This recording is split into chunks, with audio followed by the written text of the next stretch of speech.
Әрі қарай ойыссақ, мемлекеттік қызметшілер күні қарсаңында Естай атындағы қалалық мәдениет сарайында көңілді тапқырлар ойын өтті.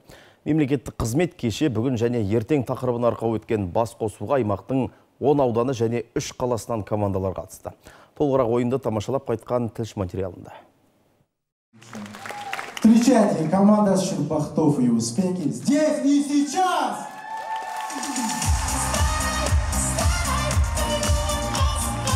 23 маусым мемлекеттік қызметшілер күні. Осы күнге орай облыстық мемлекеттік қызмет істері агенттігінің қызметкерлері әзіл айтып жарысты. Қатысушылар ережеге сәйкес 3 тапсырманы орындады. Алдымен сәлемдесу, бұдан кейін сергіту бөлімінде сахна төрін жандандырып тартысты ойын өткізді. Ал үй тапсырмасында олар өзекті мәселелерді қозғалды.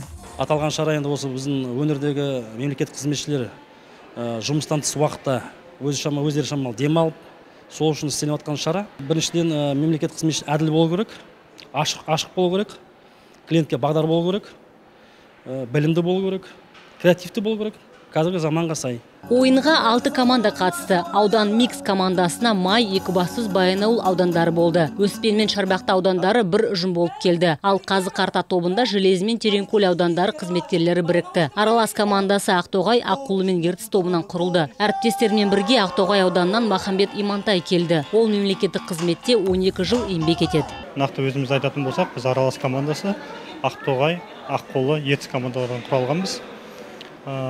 Осы шараны ұйымдастырып жатқан Қазақстан Республикасы мемлекеттік қызмет істері агенттігінің Павлодар облысы бойынша департаментіне үлкен алғысымызды білдіреміз.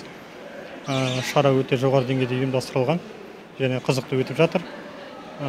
Біз мемлекеттік қызметшілер тек қана халыққа қызмет көрсету емес, сонымен қатар спорт, басқа да салаларда жан-жақты болуымыз қажет.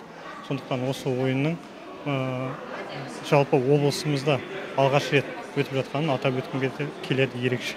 Әділқазы алқасының шешімімен Железі мен Тереңкөл аудандарынан құрылған Қазы-Қарта командасы жеңімпаз атанды. Сондай-ақ қатысушылар түрлі номинацияда марапатқа ие болды. Әйгерім Тоқпанқызы, Алексей Михедов, Ертіс ақпарат.